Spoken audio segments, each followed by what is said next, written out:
repasar lo que dejamos pendiente en la clase anterior, que eran los contratos de consumo, que van antecedida a una relación de un capítulo, o mejor dicho, de una descripción de lo que es la relación de consumo. El nuevo codificador, o sea, del actual Código Civil y Comercial, nuevo digo, y ya hace 5 años que ya están. ¿Vos me estás escuchando, Ramiro? ¿Estás escuchando? Sí, está bien, perfecto, porque acá me sale la pantalla, comienza a compartir contenido y yo no sé si, si otra vez se interrumpe. Bueno, Es el decía, mío, Fernando. Estoy tratando de ah, compartir el código. Estoy tratando de bueno, solucionar los sí, problemas técnicos para varios. Vos como seguís dando la siempre. clase. Sí. Bueno, perfecto. La relación ustedes saben, como yo le explicaba la otra vez, que, o en una de las clases, que el derecho es una categoría histórica, es decir, se va conformando a medida que se va desenvolviendo la historia. El derecho es un producto cultural y se va adaptando o moldeando a los hechos económicos, sociales, culturales en general, por utilizar una palabra comprensiva, porque hasta hay hechos que no tienen ese significado, sino un avance tecnológico desde el punto de vista médico, los trasplantes, y ahí el derecho sale y hace, por ejemplo, una normativa relativa a los trasplantes.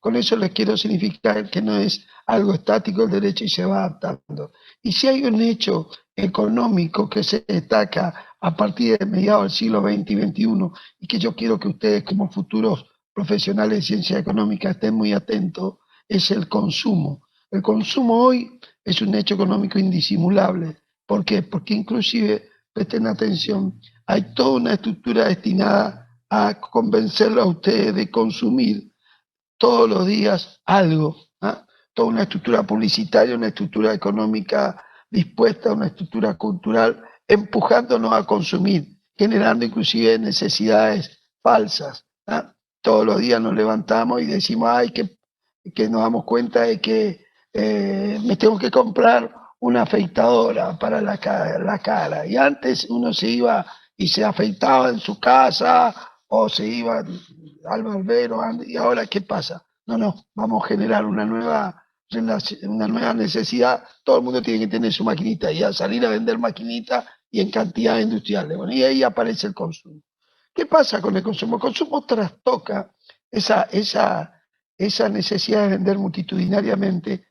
Ya le dije que hacen hacer instrumentos contractuales nuevos, que son los contratos de adhesión, donde lo que hace la persona es que se limita, el consumidor en este caso, que ya vamos a ver cómo lo identificamos, se limita a adherir a un programa contractual diseñado por la parte económica más fuerte, con cláusulas predispuestas, donde no tiene oportunidad de discutir ni de negociar.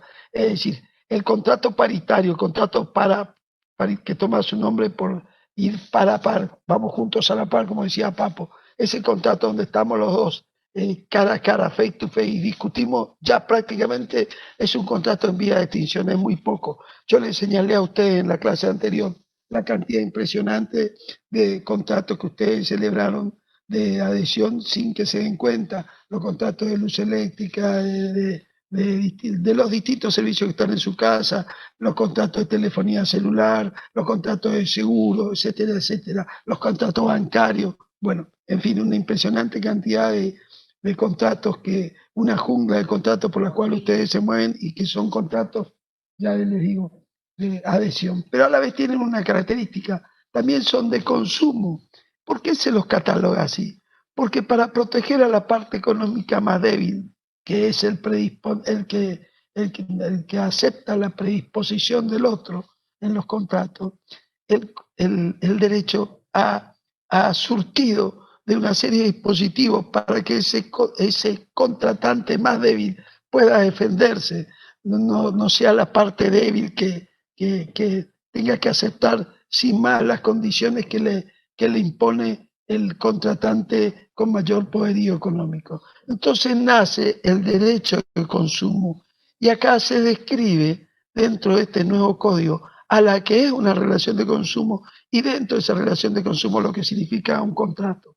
Así, el artículo 1092 dice que relación de consumo-consumidor, con ese título dice relación de consumo es el vínculo jurídico, o sea, no es un vínculo de cualquier naturaleza. Cuando hablamos de vínculo jurídico sabemos que estamos hablando de relaciones jurídicas, es decir, que se generan, se modifican, se transmiten o se extinguen relaciones jurídicas y o situaciones jurídicas, es decir, derechos y obligaciones, como decía el anterior código.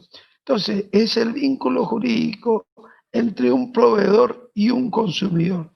¿Y a quién se considera consumidor?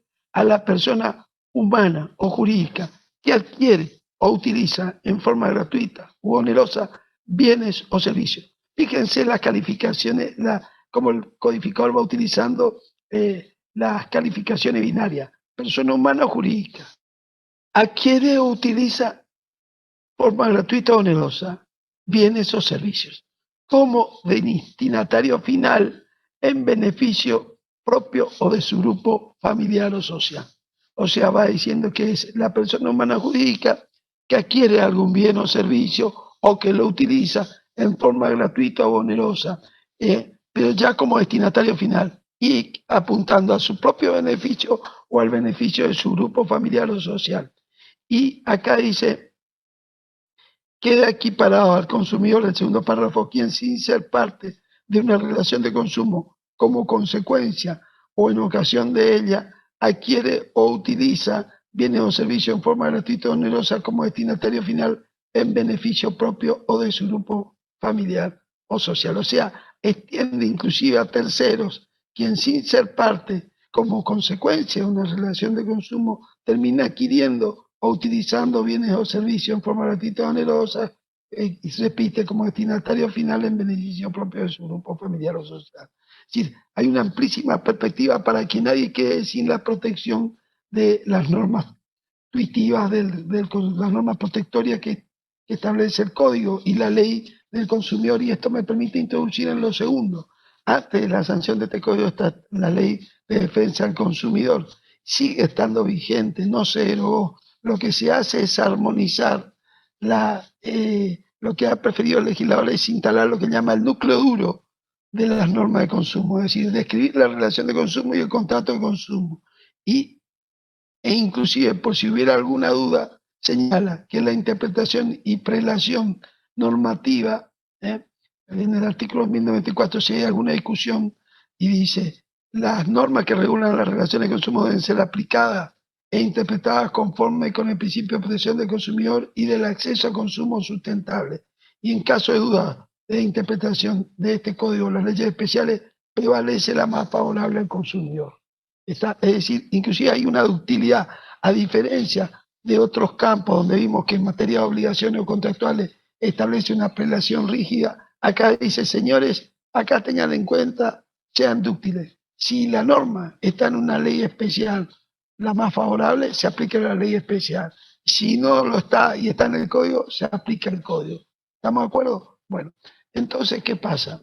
Lo que hay es una relación entre el código, vuelvo a decir que es el sistema, como dijimos, el Sol y uno de los planetas, que es el microsistema legislativo en protección del consumidor.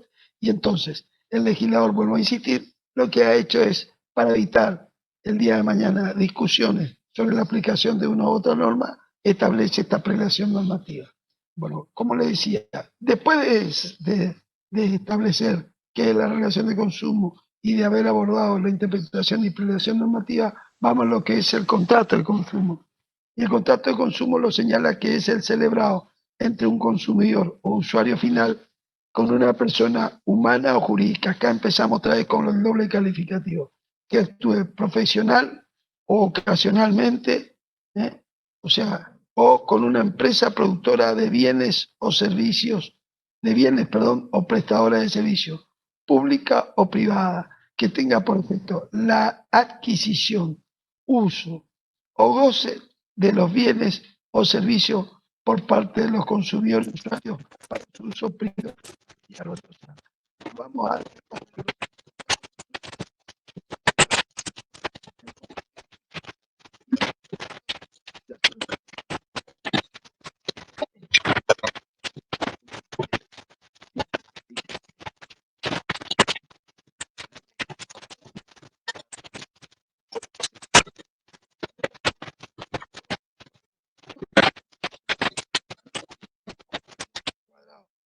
la persona jurídica, la empresa, sino que para no dejar duda, porque a veces las empresas pueden ser unipersonales, le agrega una empresa también, ¿no? Y pero ambos están, es decir, la triada que les mencioné, la persona humana o jurídica o la empresa, se deben destacar por producir bienes o prestar servicios en forma pública o privada, o sea, no se deja fuera a las empresas públicas. Me estoy refiriendo, por ejemplo, a aquellas empresas como acá que tienen participación estatal, porque esa es una sociedad anónima, pero con participación estatal mayoritaria, ya vendría a ser una empresa pública. Además, el hecho de prestar un servicio público lo torna de esa categoría. Bueno, no se escapa de las normas de contrato de consumo. Que después tengamos éxito en su reclamo es otra cosa, pero que debe aplicarse toda esta normativa a la actividad de tal empresa, no cabe duda alguna. Y bueno, dice que tenga por objeto la adquisición, uso o goce, el contrato de los bienes o servicios por parte de los consumidores usuarios para su uso privado, familiar o social.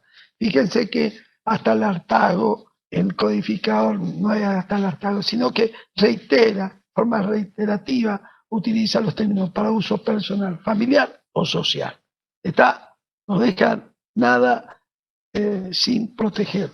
Bueno, después señala que a diferencia de la formación del consentimiento, obviamente que acá el contrato de consumo generalmente es un contrato donde no hay posibilidad de discutir paritariamente, pero aún si hubiera la posibilidad de discutir paritariamente, establece una serie de normas para evitar la práctica abusiva en esa formación de consentimiento.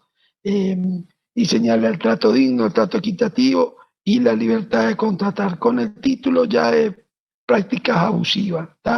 El trato digno, que dice que los proveedores deben garantizar condiciones de atención y trato digno a los consumidores y usuarios. La dignidad de la persona debe ser respetada conforme a los criterios generales que surgen los tratados de derechos humanos. Pregúntenle a la gente que viene apiñada en plena pandemia en los colectivos si eso es un trato digno. ¿Está? Después me contestan. Segundo, el trato equitativo y no discriminatorio. Los proveedores deben dar a los consumidores un trato equitativo y no discriminatorio.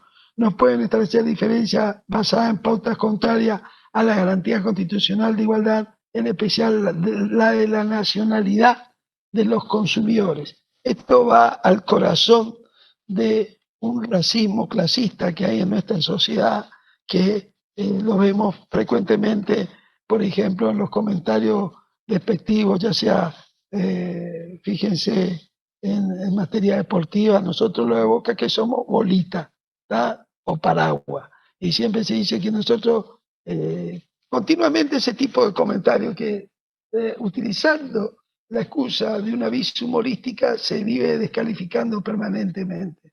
Bueno, todo eso está. Yo les aclaro que ustedes van al sur de nuestro país y existe también un racismo allá o una xenofobia, vamos a clasificarla correctamente, contra los chilenos, a quienes se les llama chilote, ¿no?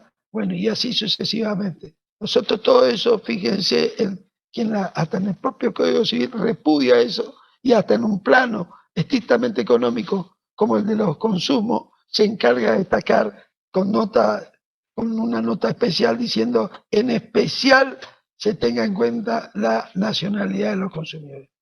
Y por último señala algo, la libertad de contratar.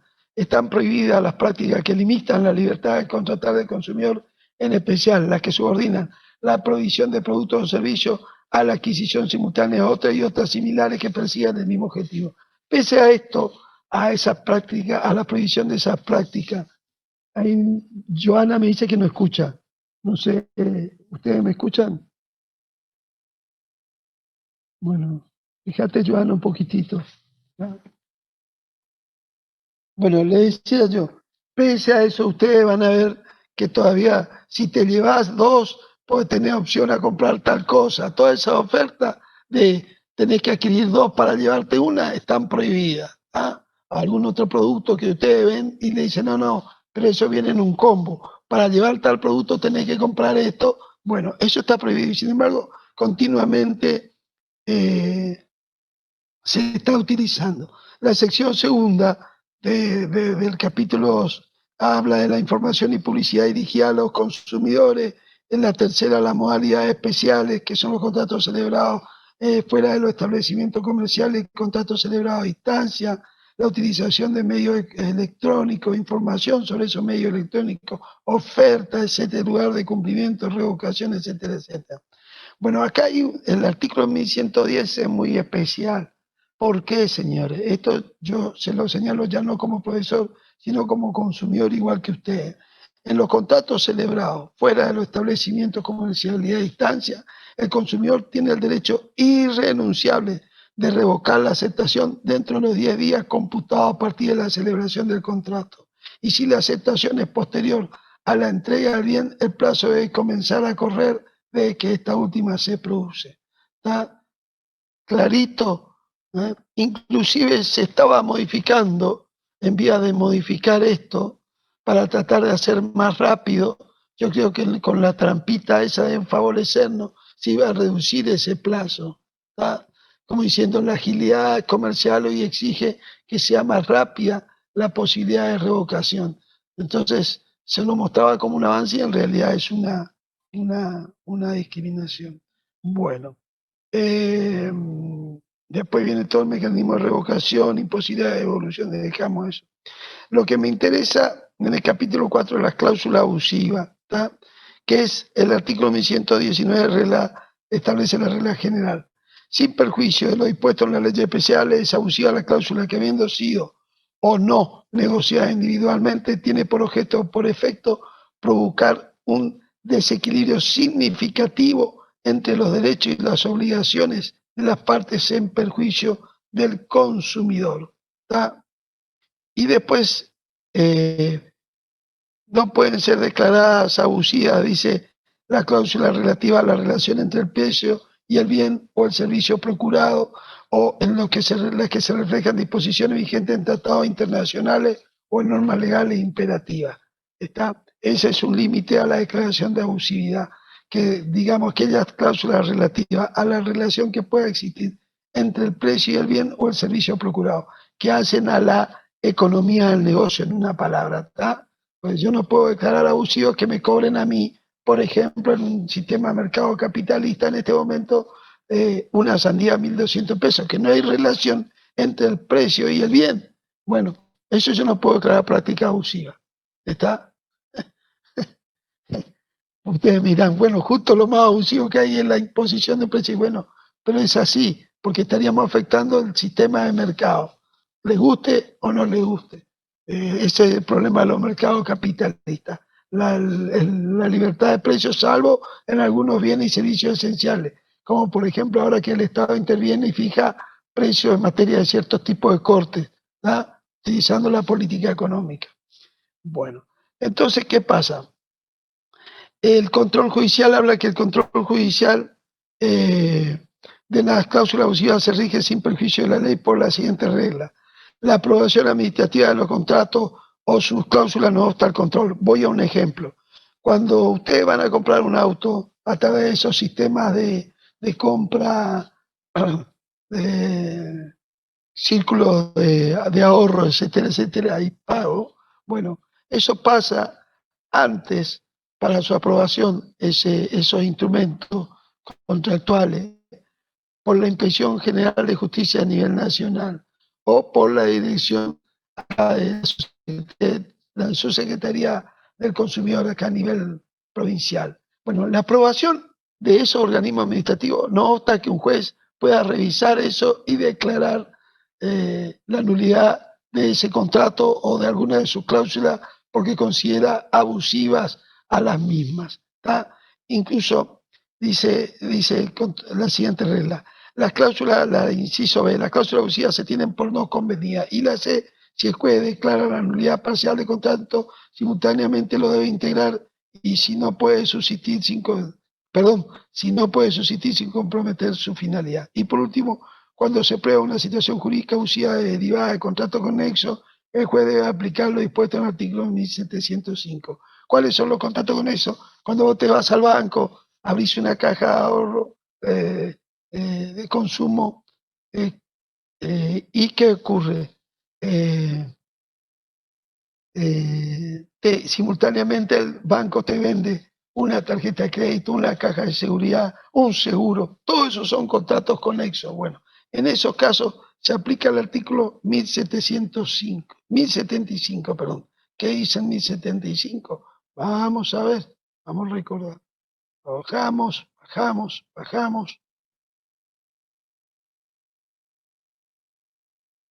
Dice, según la constancia aprobada, la conocida un contratante puede oponer la excepción de incumplimiento total o parcial o defectuoso frente a la inejecución de obligaciones ajenas a su contrato. Atendiendo al principio de conservación, la misma regla se aplica cuando la extinción de uno de los contratos produce la frustración de la finalidad económica común. ¿Tá? Bueno, eso es cuando se habla de los contratos conexos en el capítulo 12, artículo 1073, donde lo define, el 74 lo interpreta y el 75 establece los efectos. Bueno, pero volvamos acá. Lo que me interesa en este artículo es que el inciso C, que dice se tendrá por no convenida. Ahí estamos introduciendo una categoría de ineficacia que acá vemos la falta de coordinación de nuestros queridos colegas en el apuro por sacar y que me parece encomiable este Código Civil y Comercial, fabuloso, si es la palabra que tengo que ponerle, porque representa un avance fabuloso, esa es la palabra con respecto al anterior código, que era de la época de que se utilizaban las carretas, por eso inclusive Vélez Arfi hablaba de los nuncios mensajeros que iban con como los chasquis con el caballo a llevar los mensajes. Hoy estamos en época electrónica, por eso discutir este código podemos señalar que tiene errores, algunos significativos, y uno de ellos es la coordinación, pero no cabe duda que hay un avance. Pero ¿qué digo yo? Las cláusulas abusivas se tienen por no convenida, está introduciendo una categoría de ineficacia no establecida en la categoría de la... porque para eso dedica un capítulo a la ineficacia de los actos jurídicos, que se acuerdan que hablábamos de la nulidad y la inoponibilidad cuando se hablaba de fraude y nulidad cuando hablábamos del resto de las situaciones que se presentaban.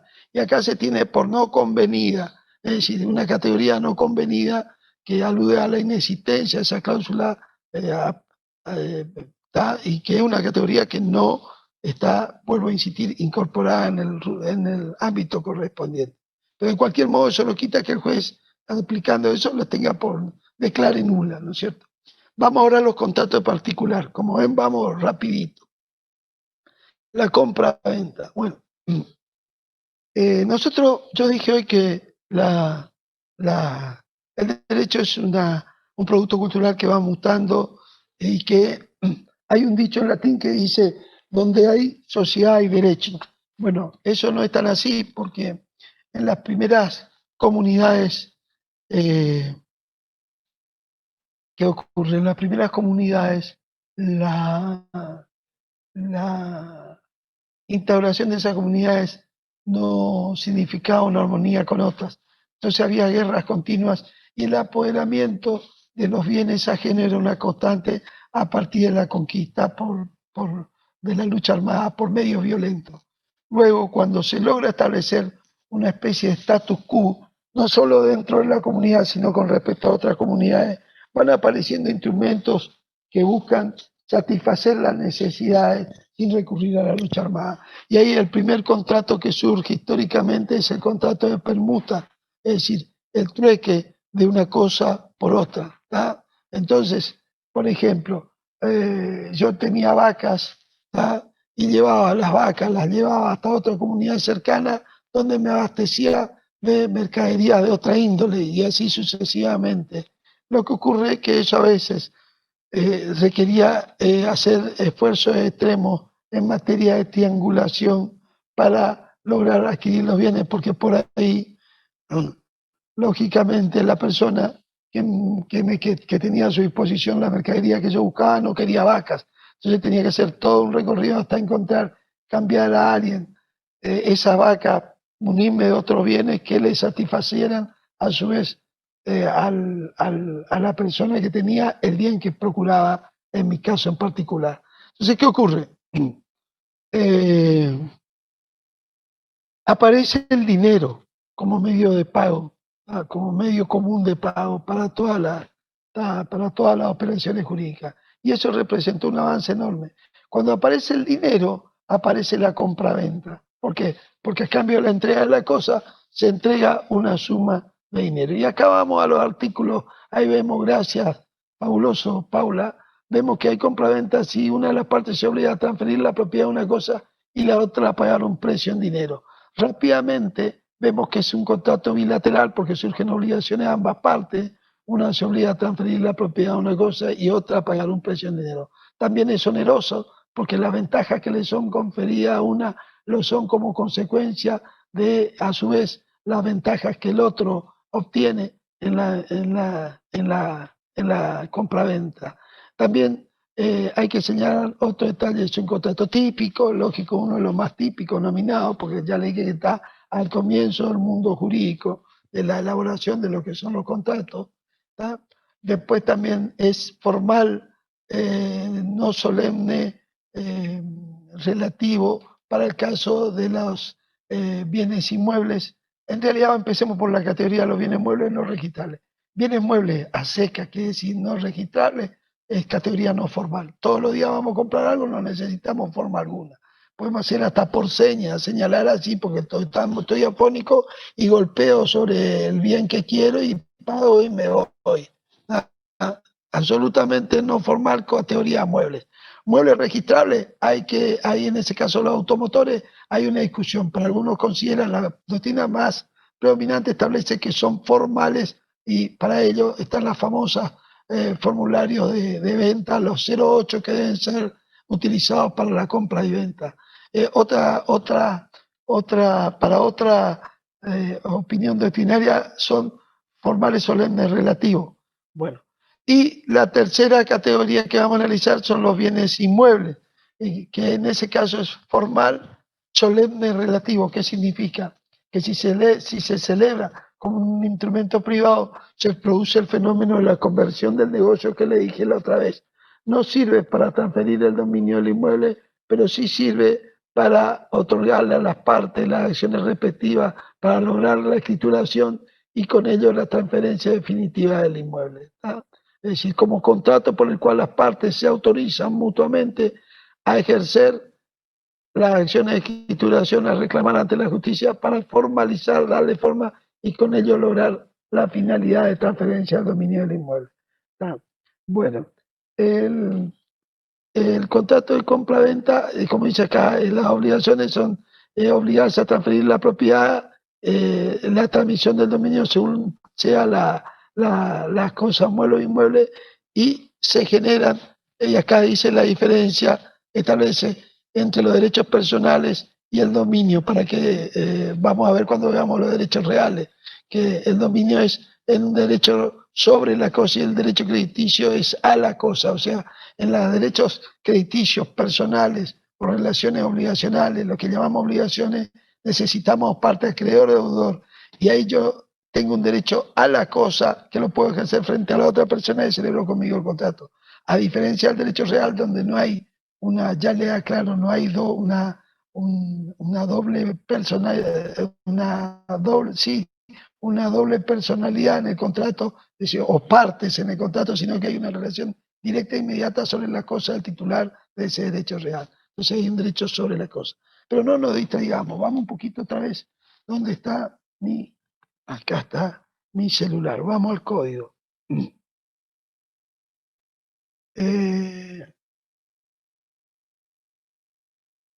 Bueno, acá dos cosas. Son dos, como todo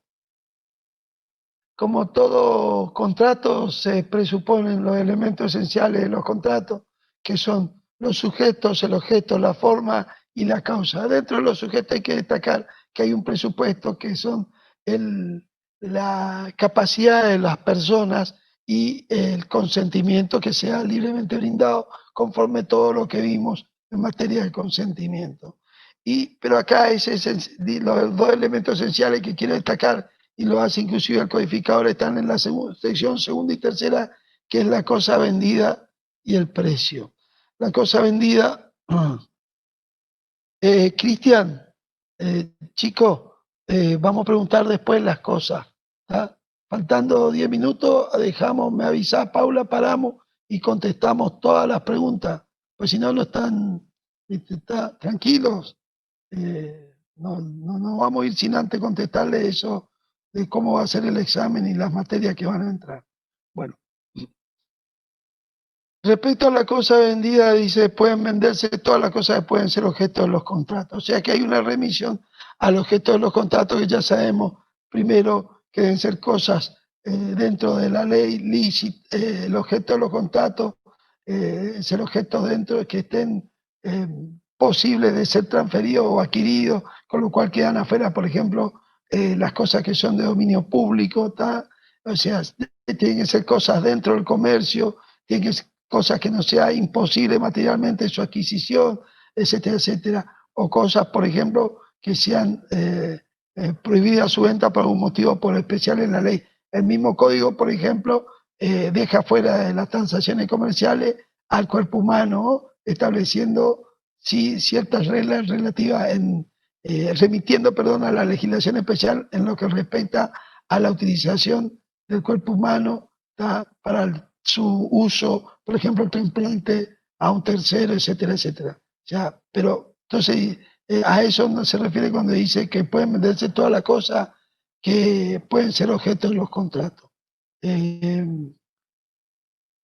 la cosa establece un capítulo especial respecto a la cosa futura y a la cosa ajena que ya habíamos visto cuando hablamos del objeto de los contratos, que si se vende la cosa futura se tiene sujeta a la condición suspensiva de que la cosa llegue a existir y que ahí debe ser dirigente el vendedor y bueno, y la cosa es total o parcialmente ajena se remite a los términos del artículo 1008, etcétera, etcétera, que ya lo analizamos.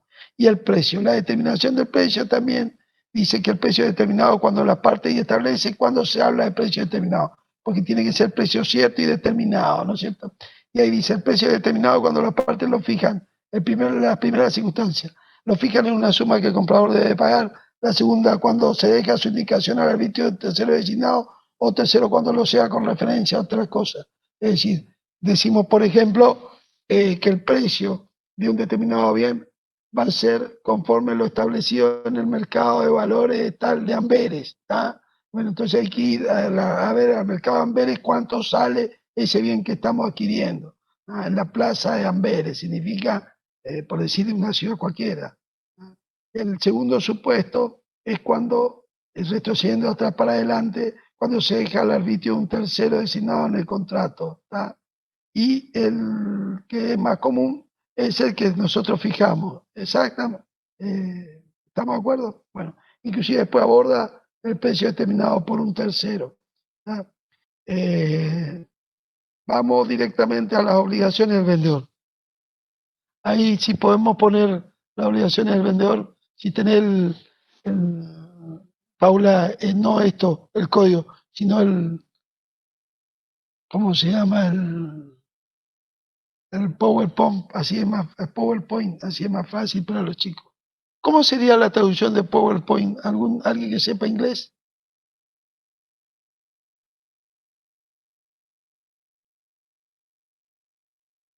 Obligaciones del vendedor. Acá está. Primero vamos al vendedor. Entregar la cosa no, vaya, ahí déjame. Entregar la cosa en el tiempo, bueno, para lo cual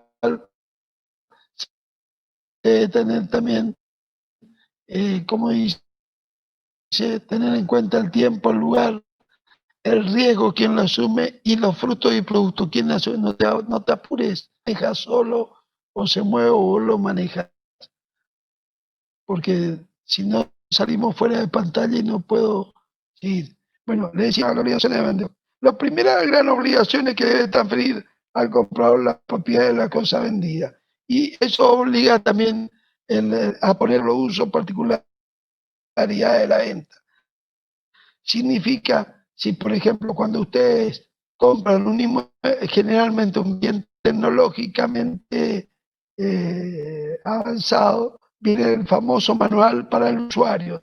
Tienen que entregarle el manualcito, hoy en día se entrega todo por vía electrónica, bueno, pero es decir, por eso habla de poner a disposición, bueno, y los gastos de entrega. A cargo de quienes están los gastos de entrega, excepto pacto contrario.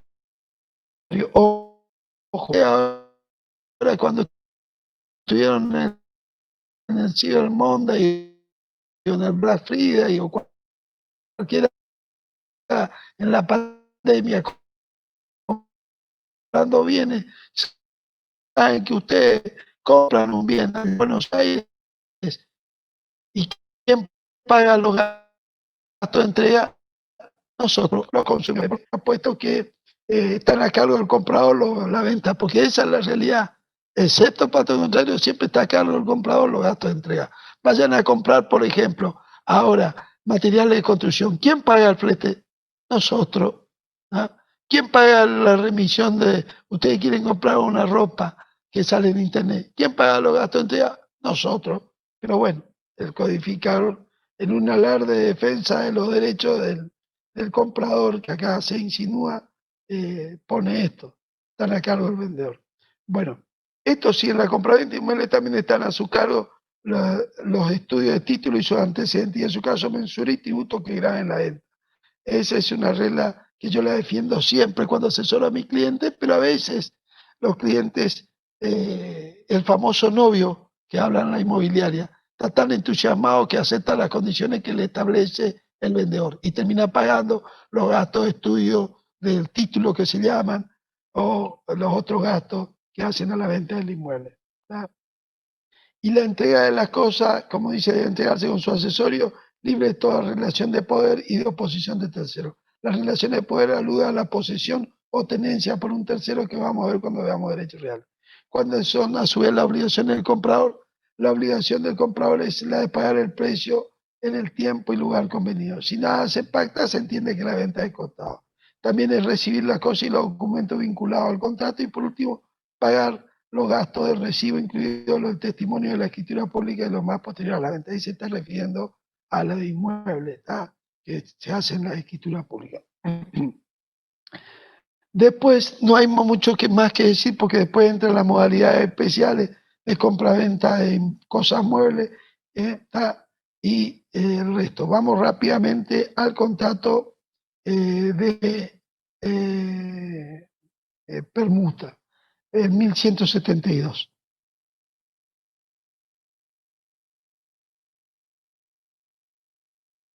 Dice, hay permutas si las partes se obligan recíprocamente a transferirse el dominio de cosas que no son dinero. O sea, ¿qué son las cosas? Sabemos que las cosas son los objetos materiales susceptibles de valor.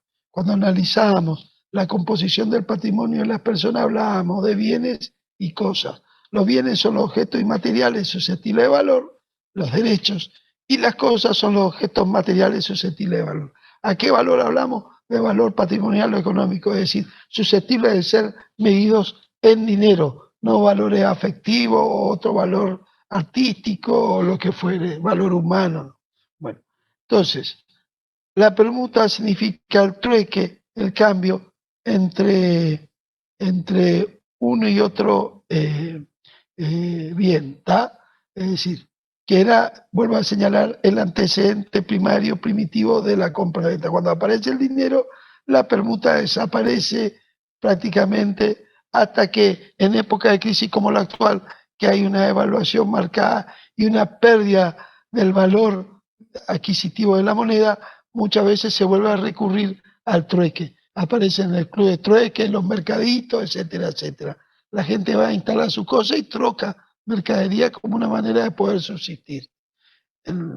Nosotros por ahí tenemos una realidad que son las 4 avenidas, chicos, y nos olvidamos de la realidad de los suburbios, de los alrededores, donde hay en este momento hay mucha necesidad, hay miseria.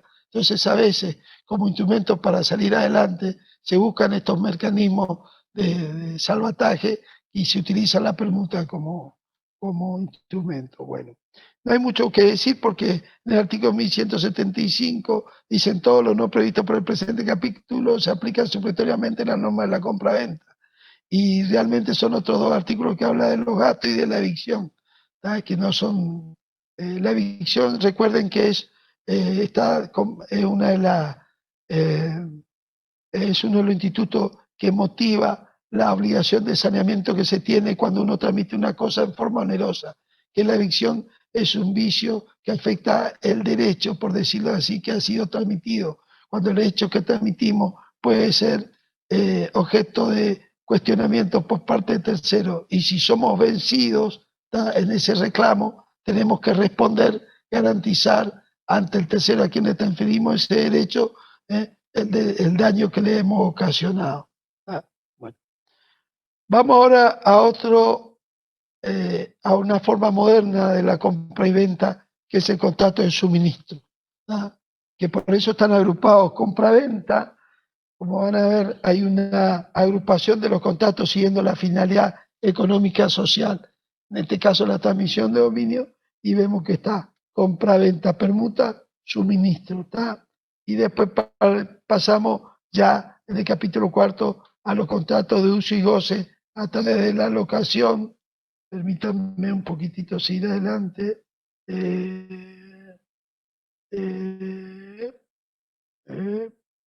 El leasing, lo mismo, contrato de uso y goce, con opción a compra, la finalidad económica, y después pasamos a las obras y servicios,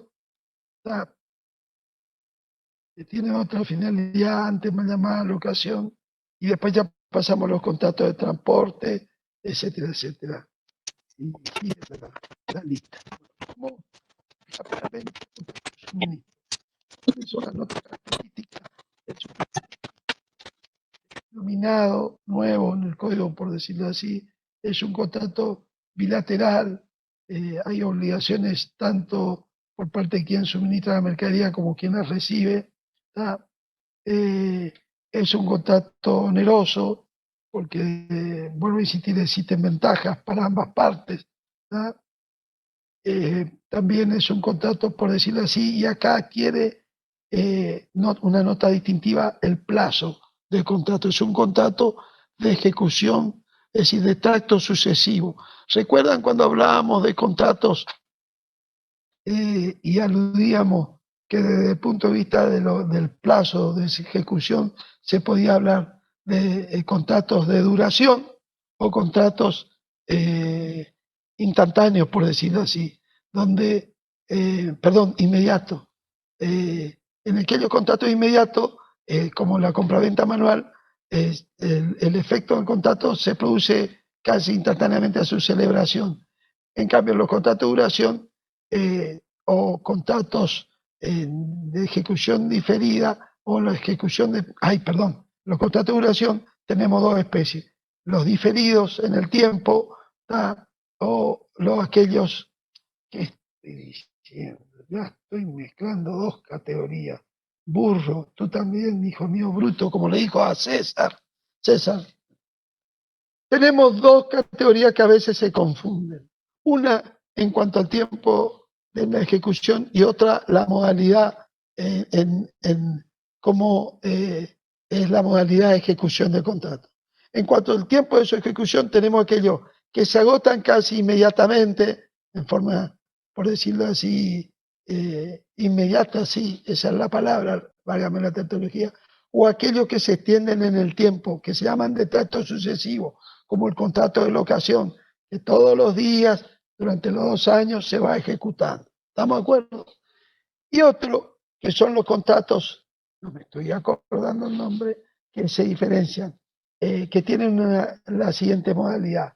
Ahí ya no es en cuanto al tiempo, sino en cuanto el plazo. Están los efectos diferidos, que los puedo ejecutar dentro de, porque hay vigente un plazo, o los que se ejecutan instantáneamente. Pero no les quiero, me estoy confundiendo y les voy a confundir a ustedes. Voy a seguir adelante más bien diciendo que el contrato de suministro es un contrato de duración porque el plazo tiene un valor esencial. ¿Por qué? Porque en este contrato el suministrante, que es una de las partes, se obliga a entregar bien inclusive el servicio sin relación de y el suministrado a pagar un precio por cada entrega o grupo de ellas. El ejemplo más común lo tenemos acá en la misma realidad diaria. En este momento estamos pudiendo acceder a esta clase gracias al servicio de energía eléctrica y servicio de provisión de Internet. Ese es un contrato de suministro por el cual el proveedor en ese caso EMSA o alguna de las empresas que nos brindan Internet, se obliga a entregar en este caso un servicio, ¿tá?, sin relación de dependencia, en forma periódica o continuada. Y el suministrado nosotros a pagar un precio por cada entrega o un grupo de ellas. Es decir, mensualmente vamos pagando por la entrega mensual de esa categoría o paquete. ¿Tá? Bueno, el contrato de suministro puede destacarse por ser un contrato donde su duración es fundamental, y vamos a ver que eso tiene que ver con la extinción también. Tiene un plazo máximo, puede ser convenido por un plazo máximo de 20 años, y si se trata de fruto o producto del suelo o del subsuelo, en ese caso se aplica dicho, pero cuando hay, no se trata de ese supuesto, que me está costando ver cuál sería un ejemplo de producto del suelo o del subsuelo, que un contrato de suministro tenga ese plazo tan largo. En los demás casos, el contrato de suministro puede tener de 10 años como máximo. Ahora yo le pregunto a usted, bueno, y acá viene la trampita.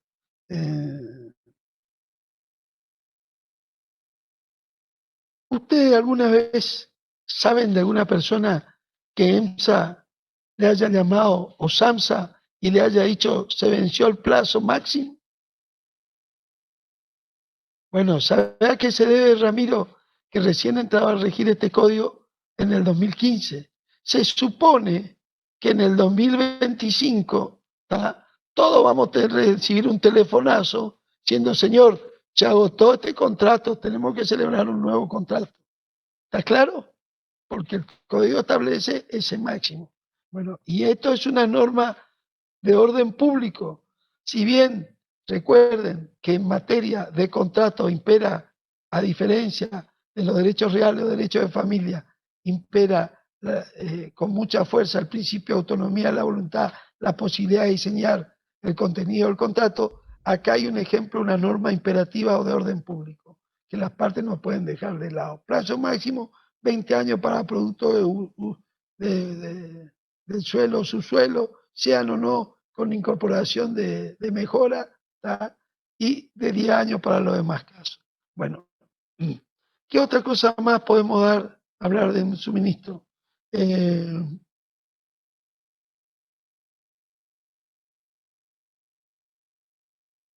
No directamente voy a ir a lo que me interesa, que es la resolución, suspensión del suministro, que es lo que me interesa.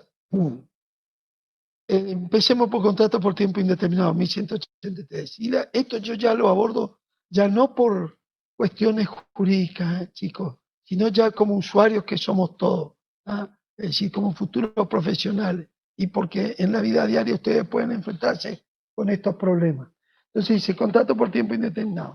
Si la duración del contrato del suministro no ha sido establecido expresamente, cualquiera de las partes puede resolverlo, dando aviso previo en las condiciones pactadas. De no existir pacto, o sea, en cuanto a las condiciones pactadas para el preaviso, se aplican los usos en su efecto. El aviso debe cursarse en un término razonable según las circunstancias y la naturaleza del suministro, que en ningún caso puede ser inferior, ¿tá?, a los 60 días. O sea que si 60 días antes puede la empresa proveedora de Internet, por ejemplo, si usted no pactó con usted, tiene que respetar esos 60 días para decirle, señor, a partir de esta fecha ya no le vamos a brindar más servicio. Puede ser que la empresa, porque decida retirarse del país o porque económicamente no le convenga, decide dar de baja, por ejemplo, para la región del Nordeste, la prestación. Hasta ahora yo no conozco porque es un negocio fabuloso, pero vamos a suponer que dice que se va, o se va del país, o cambia de categoría, le compra un fondo de inversión y deciden retirarse de ese ámbito, o lo que fuere, ¿tá? Entonces les tiene que avisar con 60 días. Y si son ustedes, tienen que mirar los que se quieren ir y cambiar. Yo creo que está garantizado por leyes especiales en materia de defensa del consumidor el cambio fíjense cómo cambiamos de celulares, está de personal a Claro, o de Claro a personal o a otra empresa, porque hay normas especiales para defensa del consumidor que le permiten a ustedes terminar con ese contrato de prestación de suministro, ¿tá? Bueno, por eso recuerden siempre que todas estas categorías de contrato están atravesadas por leyes imperativas que son las leyes de defensa del consumidor, o sea, la legislación del consumidor. Son contratos, tienen que ver primero, o sea, como profesional y como personas, la vida diaria, tienen que ver primero si los contratos de ustedes celebran están alcanzados por las normas positivas o protectoras del derecho de consumo. Y el ejemplo que le acabo de dar es ese, ¿está?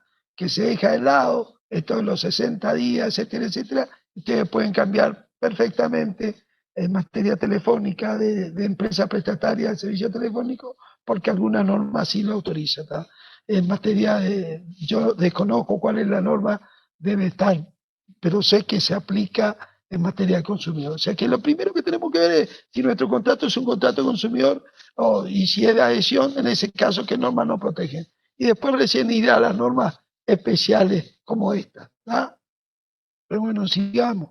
La resolución, recuerden que nosotros hablábamos de la extinción de los derechos de los contratos y uno de los institutos era el de la resolución, otro era de rescisión, revocación y frustración de la finalidad del contrato, teoría de imprevisión y me falta una. Bueno, en este caso la resolución que podía ser bilateral o unilateral. Acá se señala que en caso de incumplimiento de la obligación de una de las partes, en cada prestación singular, la otra parte queda habilitada. O sea, este sería un caso de resolución unilateral, porque le está habilitando la norma legal, solo, pero le dice, solo puede resolver el contrato de suministro en los términos del artículo 1077 y siguientes, si el incumplimiento es de notable importancia, de forma tal de poner razonablemente en duda la posibilidad del incumplidor de atender con exactitud los posteriores vencimientos. Este es un instituto que está acompañado del siguiente artículo, que es una modalidad nueva que establece el legislador, que es, en el caso de ver que se torna casi imposible, porque en cada prestación singular significa, por ejemplo, yo tengo internet y cada vez que quiero utilizarla se me corta, no puedo acceder a la clase, no puedo rendir, etcétera, etcétera, etcétera, ya automáticamente me permite, puedo resolverlo porque, y si el cumplimiento no tiene la importancia conforme las características que le señalé, y pone razonablemente en duda la posibilidad, siempre me quejo y nunca me atiende y nunca me dan satisfacción, entonces me autoriza la misma norma a resolver el contrato. Pero hay un paso previo que es la suspensión del suministro. Es decir, si no fueran las dificultades tan esenciales, lo que puedo hacer es suspender las prestaciones, o sea, yo no pagar hasta tanto se suspende el conocimiento si le advierto al incumplidor mediante un preaviso otorgado en los términos pactados o en su efecto con una anticipación razonable atendiendo a las circunstancias. Estamos hablando de Internet, pero también podemos hablar de suministros que son insumos, materiales. Entonces, ¿qué pasa si alguien no me está mandando la mercadería y como consecuencia de la pandemia no me manda? Llega un momento que yo estoy pagando y él no me manda la mercadería. Entonces, ¿qué hago? Le suspendo, le mando una carta documento donde le digo, ante la imposibilidad, pim, pam, pum, pam, pam, pam, suspendo el pago del convenido porque existe imposibilidad de la entrega de la mercadería hasta tanto sucede el incumplimiento. Si la imposibilidad no es temporal, sino definitiva, ya lo resuelvo y hasta luego. Bueno, después vamos al contrato de locación. Si hay un contrato que últimamente está siendo sujeto de modificaciones, es este contrato. ¿Por qué? Bueno, primero vamos a aclarar que la locación puede ser de... ¿Qué es la locación? Hay contrato de locación si una parte se obliga a otorgar a la otra el uso y goce temporario, una cosa, a cambio del pago del precio de un dinero. ¿Cuál era la finalidad de la compraventa? La transmisión del dominio. Acá transmitimos el dominio, no, acá transmitimos el uso y goce. Esa es la diferencia, ¿me entienden? ¿Tá? Lo que hacemos es transmitir el uso y goce de un bien, de una cosa, a cargo, a cambio de un precio en dinero. Nosotros transferíamos el dominio, la propiedad. ¿Estamos de acuerdo? La diferencia. Se pueden... Aquí hablo yo de que hay este contrato últimamente es uno de los contratos que más modificaciones está recibiendo en los últimos tiempos a los contratos de locación de inmuebles, porque hay también contratos de locación de cosas muebles. Por ejemplo, contratos de locación de automotores, lo que le llaman las rentacar. Alquilo un automotor, estoy alquilando una cosa mueble. Los contratos de locación de bicicletas, que se utilizan mucho en las grandes ciudades, Los contratos, qué sé yo, qué otro contrato de locación de cosas muebles puede haber. Bueno, generalmente se presenta mucho acompañando, son contratos conexos, acompañando los contratos de servicio turístico, pero eso lo vamos a ver más adelante. Pero con esos dos ejemplos, la bicicleta y los automotores, podemos ver que no sé, cuando hablamos, porque estamos acostumbrados a hablar en el habla vulgar, habla cotidiana, no en el ámbito jurídico, a decir que cuando hablamos de contrato de locación, hablamos de contrato de alquiler, y cuando hablamos de contrato de alquiler, hablamos de contrato de alquiler de inmuebles. A eso me refería yo, que son los que reciben, o en este último momento están recibiendo permanentes modificaciones. El contrato de locación que vemos acá, que es el código que apenas tiene 5 años, ha sido modificado en estos días, en este tiempo. A ver si tengo acá el artículo. No, no tengo acá, señores. Los colegas me van a ayudar. Leandro, fíjate ahí, por favor, Leandro, te puedes fijar la ley que se ha dictado hace poco, modificando la ley de locaciones urbanas. ¿Está? Bueno, sigamos. Bueno, en este caso, ¿qué pasa con el contrato de locación? Es un contrato también bilateral, solemne, típico, de duración. ¿Está? Y en cuanto a las formas, señala lo siguiente. El contrato de locación, en el artículo 1188, el contrato de locación de cosas inmuebles o inmuebles registrables de una universidad que incluya alguna de ellas o de parte inmaterial de un inmueble debe ser hecho por escrito. ¿Ah?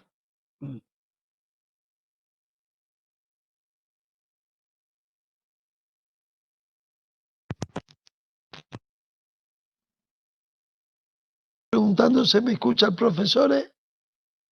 ¿Quién pregunta? ¿Vos? Yo no te... Ramiro, para ver si yo soy mi... Hola. Hola. Yo necesito escuchar. No tengo retorno, como dicen. Ahora, a ver, decí una hola, hola, hola, decí. Hola, hola, hola. ¿Se escucha? Ahora sí. Gracias. Ahí tengo.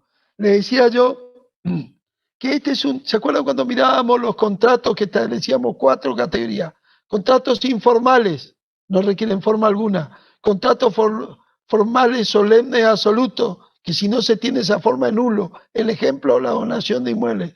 Contratos formales, solemnes, relativos, que son aquellos que les señalé, que lo más habitual es hacer un boleto de compra-venta y después ese contrato no deja de ser válido por el principio de conservación y,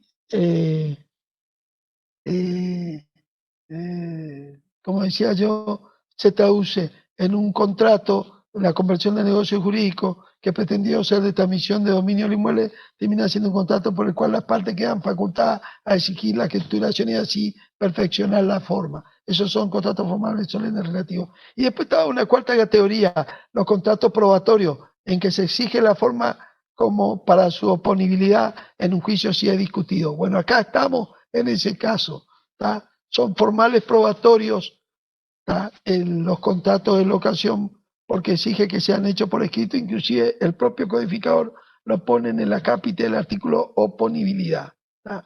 Bueno, y después dice, esta regla también se aplica a sus prórrogas y modificaciones. Bueno. Antes de continuar, un segundito mi garganta. ¿Me podés traer un vaso de agua, por favor? Mientras voy a tomar un vaso de agua, te escucho a ver si podés, si se te escucha aclarar cuando entró a jugar eh, el, el artículo en la nueva ley de locaciones. ¿Qué número es? Natural.